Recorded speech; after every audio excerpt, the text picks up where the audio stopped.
Welcome back to the deep dive. Today we're looking at Nathaniel Hawthorne's The Scarlet Letter, but maybe not just the novel itself. Right. Because if you only know the story of Hester Prynne, you're really missing a huge piece of the puzzle. It seems the book was, well, much more than just a classic about Puritan times.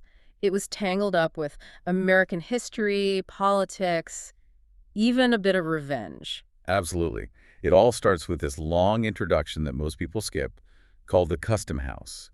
And you have to read it to get where Hawthorne was coming from. Okay, so what's the mission here? We're unpacking this custom house sketch. Exactly. It sets the stage. It shows Hawthorne's state of mind after getting fired from his government job. And it's where he claims he found the authentic story of Hester. Right. The source we're using is an ebook of the novel, published back in 1850. And you mentioned this preface, this introduction. It caused a stir. Oh, a huge stir. Yeah. Locally, it created unprecedented excitement. People were apparently furious about how he portrayed his old workplace and colleagues. It was pretty scathing. He must have known it would be controversial. He definitely did. He even joked later that causing such an uproar was like he'd burned down the Custom House himself. But he stuck to his guns. He republished it without changing anything. Without the change of a word, he said. Which tells you something. This wasn't just an intro, it was a statement. Maybe even, like you said, using fiction as a kind of weapon. So what was this custom house like? What picture does he paint? Dreary. Hmm. Utterly dreary. He describes Salem's waterfront as filled with decayed wooden warehouses, the whole commercial vibe just gone, dead. A bureaucratic graveyard, really. And the building itself? It's this big brick building, but the flag has the stripes running vertically that meant it was a civil post, not military. Almost like it lacked true authority somehow. And there's an eagle. I remember something about an eagle. Yes, this huge American eagle emblem over the entrance. But Hawthorne describes it as having this customary infirmity of temper. Huh. An irritable eagle. Yeah, looking vixenly, he says, like it's threatening the citizens instead of protecting them. It's this perfect biting symbol for the kind of inert, maybe even predatory government presence he felt there. And this is the government that gave him a job and then took it away. Pretty much. He got in through a political appointment. He was a loco-foco surveyor, Yeah. died to the Democrats, but it didn't last long. Politics, right. The winds change. Exactly. He puts it beautifully, if bitterly. He says the besom of reform has swept him out of office. A besom, like a broom. Right. He got cleaned out, politically purged. And you can feel the sting of that rejection all through the preface, even though he claims his sketches of the staff were done with frank and genuine good humor. I bet. So what were these colleagues like, the ones he supposedly described with good humor? Well, picture this. A patriarchal body of veterans, mostly old, worn-out sea captains, just infirm, ancient, Just waiting out the clock. basically. Sleeping in chairs, telling the same moldy jokes over and over. He makes it sound like just breathing was an effort for them. Yikes. But was there anyone who stood out? He must have focused on some individuals. Oh, absolutely. The star of the show, in a way, is the patriarchal inspector. An old guy, 80 years old, looked healthy enough, florid, vigorous. Always a but with Hawthorne. But Hawthorne judged him as having only a moderate proportion of intellect, and even less soul. He said the man had a very trifling admixture of moral and spiritual ingredients. Wow. That's harsh. It gets harsher. His final verdict on the inspector was brutal. No soul, no heart, no mind, nothing but instincts. Nothing but instincts. What does that even mean in this context? Well, Hawthorne argues that this actually made him the perfect custom house officer. The job, the bureaucracy, it would crush someone with a conscience, right? It demanded compromise, maybe even corruption. So if you had no soul to begin with? Exactly. You couldn't suffer any moral detriment. You were perfectly suited to the environment because there was nothing inside you to corrupt. That's a chilling idea. So the custom house is this place where morality just dies. What about others? Any other memorable figures? There's the collector, an old general, a war hero, someone genuinely distinguished in his past. Okay. Maybe some dignity there? Well, yes and no. He's respected, but now he's old, burdened, infirm. Hawthorne compares his presence to the indestructible ramparts of old Ticonderoga, Hmm. solid, enduring, but ultimately inert. Just this stubborn and ponderous endurance. Another image of decay, really. It sounds like a gallery of the living dead, almost. Was there anyone competent? There was one guy, he calls him the ideal man of business. Prompt, sharp, clear thinking. His integrity wasn't even a choice, it was just a law of nature for him, like a well-oiled machine. Is that praise, though? Or is it another kind of critique? Like you have to be almost inhumanly robotic to actually function well in that system? That's the question Hawthorne leaves you with, isn't it? Can real human integrity survive that kind of place? It's this whole experience of the job, the firing, the public shame that seems to unlock something deeper in him. You mean it connects to the novel itself? Yeah, it pushes him beyond just political satire. It leads him to think about his own roots in Salem, his family history. He had deep roots there, right? Very deep. 2 centuries worth. He talks about this unjoyous attachment he feels to the place. Not love exactly, but this connection, like sensuous sympathy of dust for dust. Wow. Dust for dust. That's evocative. And his ancestors weren't just any Puritans, were they? No, they were quite prominent Yeah. and infamous. His first ancestor in America was a soldier, a lawmaker, but also a bitter persecutor of Quakers. Oh. And the next generation? His son was apparently very conspicuous in the martyrdom of the witches, the Salem witch trials. Hawthorne felt that blood, that history, left a stain on him. Did he really say that? A stain? Directly. He says he takes shame upon myself for their sakes and hopes the family curse might finally lift. It's this intense mix of personal, political, and ancestral shame swirling around him. So the Custom House experience kind of primed the pump for exploring this deeper guilt. That's how it feels.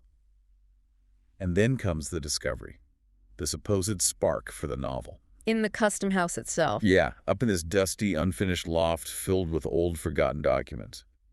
He describes finding this small package wrapped in old yellow parchment. Okay. Inside, there's some official stuff for a previous surveyor, a guy named Jonathan Pugh who died decades earlier. But Pugh was apparently interested in local history, an antiquarian. And he left behind some papers of a private nature. And that's where he finds it. That's where he finds the relic.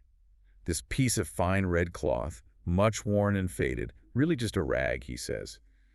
But you can still see traces of gold embroidery. The letter A. The capital letter A. Yeah. Very specific detail. Duh. Precisely 3¼ inches in length. And does he react to it physically? This is the crucial moment. He says he placed it on his own chest, and he felt this immediate sensation, not altogether physical, yet almost so, of burning heat. Whoa. As if, he writes, the letter were not of red cloth, but red-hot iron. That's intense. Like the past literally burning its way into the present. Did he just imagine that, or did he need to feel that connection to write the story? It certainly feels like the imaginative leap, doesn't it? The moment the historical artifact becomes a living symbol of torment. Inconveniently, the package also contained a manuscript written by Surveyor Pugh, Which told a story. which supposedly told the story of Hester Prynne, who lived sometime between the early days of the colony and the end of the 17th century. Hawthorne claims the main facts are authorized and authenticated by this document. Right. Convenient. So the novel begins. And it begins where any good Puritan story should, with a prison and a cemetery.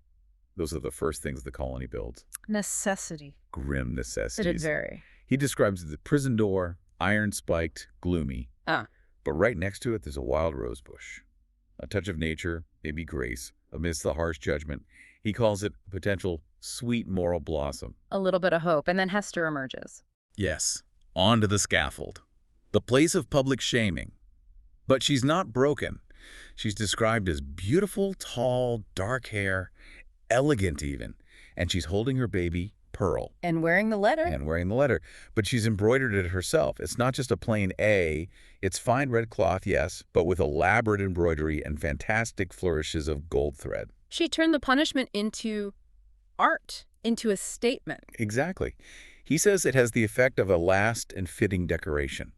It transforms the badge of shame into something complex, almost defiant. Well, the whole town watches, and then someone else appears in the crowd. A stranger, older, misshapen, travel-worn, accompanied by a Native American. And Hester sees him and clearly recognizes him. He recognizes her. Chillingworth. Roger Chillingworth, Though that's not his real name. He's Hester's husband, long thought lost at sea. And he signals to her to keep his identity secret. Why? What's his plan? Revenge. He dedicates himself right then and there to discovering the man who dishonored him. A dark, if not guilty purpose, Hawthorne calls it. And he takes on the role of a doctor. Yes, the physician, or leech, as they were sometimes called then. And he finds the perfect patient, the town's beloved minister, Reverend Arthur Dimmesdale. Who is obviously suffering from something. Deeply. Failing health, pale, anxious, always putting his hand over his heart, classic signs of inner turmoil. And Ireland loves him. Adores him. He's known for his whitest sanctity, his incredibly moving sermons delivered with a tongue of flame, they say. He's the picture of holiness. But Chillingworth suspects him. Oh, Chillingworth suspects almost immediately.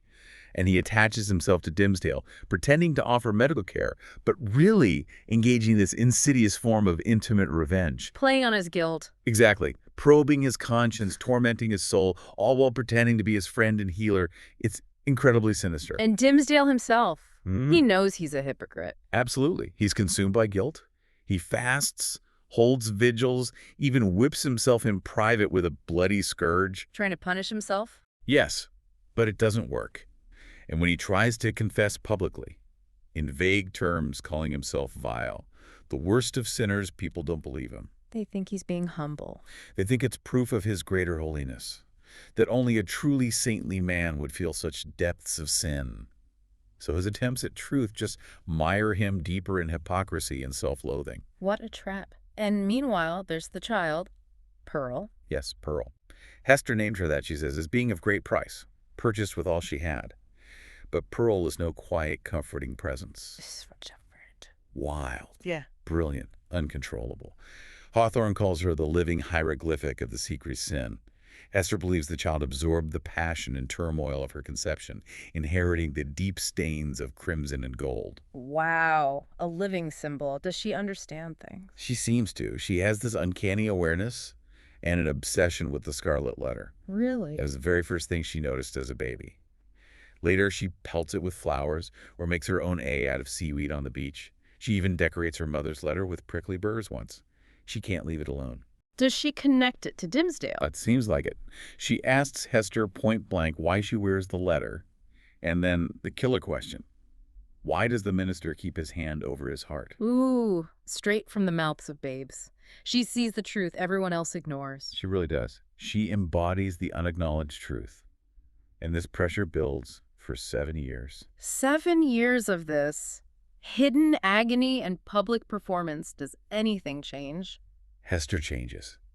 Through her charity work, her quiet dignity, her help to the sick and poor, people in the community start to reinterpret the letter. Oh, so? The A starts to mean able to many of them, not adulterer. She earns back a measure of respect, transforms the symbol through her actions. But she knows Dimmesdale is still suffering, and Chillingworth is making it worse. Right.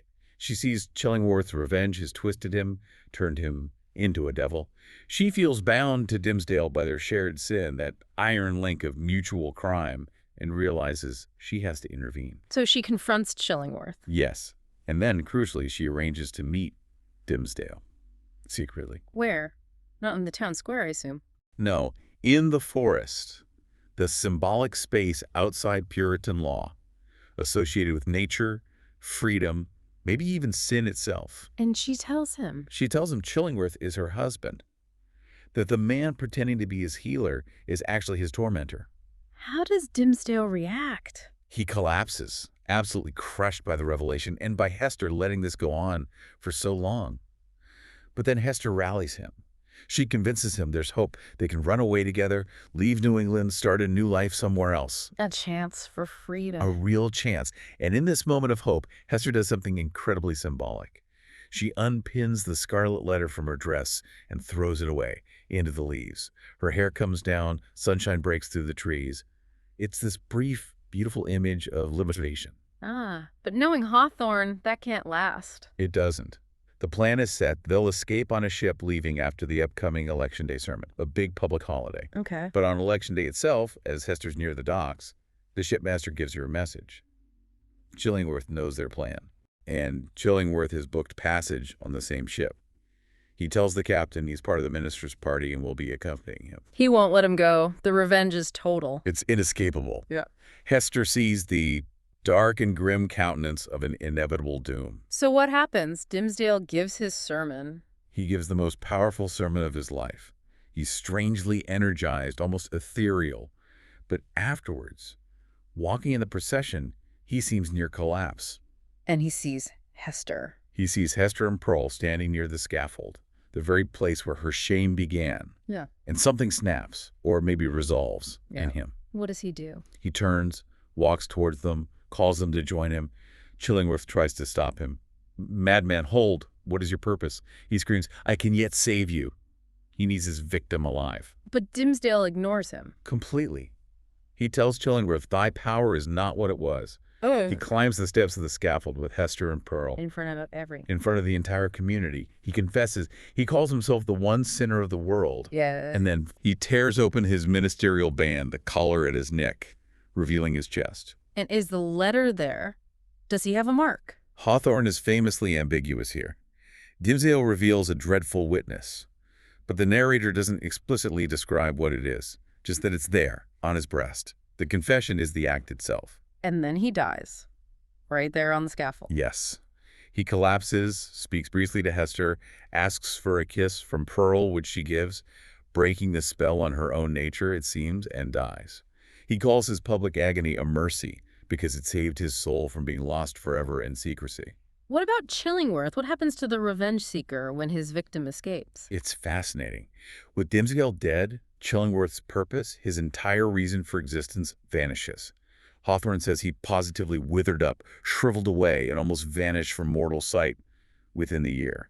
His life force was entirely dependent on his victim's torment. Wow. And Hester and Pearl. They disappear shortly after. Pearl inherits Chillingworth's considerable property, becomes the wealthiest heiress in the New World, and likely finds happiness elsewhere, maybe married in Europe. But Hester comes back. Years later, yes. Hester returns alone to her cottage in Salem and voluntarily takes up the Scarlet Letter again. But now, it's not a mark imposed by the magistrates. It's different somehow. It's become a symbol of wisdom, sorrow, repentance, strength. Women seek her out for counsel. The shame is transformed into a kind of somber respect. It's interesting you mentioned the ambiguity about Dimmesdale's chest. Did everyone agree on what happened? No. Hawthorne explicitly mentions that some witnesses, particularly those closest to the minister, denied seeing any mark in his chest at all. So they claimed he didn't literally have a scarlet letter there. Exactly. They argued his confession was purely symbolic, a parable about how all humans carry secret sin in their hearts, and he was just making himself an example, trying to preserve his reputation, perhaps. So even at the end, there's uncertainty, different interpretations. Always. But despite the conflicting accounts of the physical details, Hawthorne, through the voice of that old manuscript he supposedly found, Right, the authentic source. he offers what he presents as the core moral lesson of a whole tragic story. And it's pretty direct. What is it? It boils down to this command: be true, be true, be true. Show freely to the world, if not your worst, yet some trait whereby the worst may be inferred. Be true. Don't live a lie like Dimmesdale. That seems to tie everything together, doesn't it? From his own public shaming at Custom House to the minister's secret agony. It feels like the heart of it. The cost of hypocrisy versus the complex path towards redemption through acknowledging, if not fully revealing, the truth of who you are. And this idea finds its final expression in the gravestone. Yes, the very last image. Hester's eventually buried near Dimmesdale, though not right beside him. There's a space between their graves. But they share a single tombstone. And the inscription. It doesn't have their names, just an emblem, coat of arms almost. It reads, "On a field, sable, the letter A, gules." Okay, break that down. Sable and gules. Heraldic terms. Sable means black. The field, the background, is black, representing darkness, maybe sorrow. Gules means red. Yep. A red letter A on a black background. Precisely. The Scarlet Letter itself, immortalized. That's powerful. It leaves you thinking, doesn't it? How this thing that started as the ultimate mark of public shame becomes, in the end, this shared, almost noble emblem, summing up their entire conflicted lives. A mark of sin transformed into something else. history maybe, identity. It really makes you wonder about the nature of symbols and how their meanings can shift over time through suffering and endurance.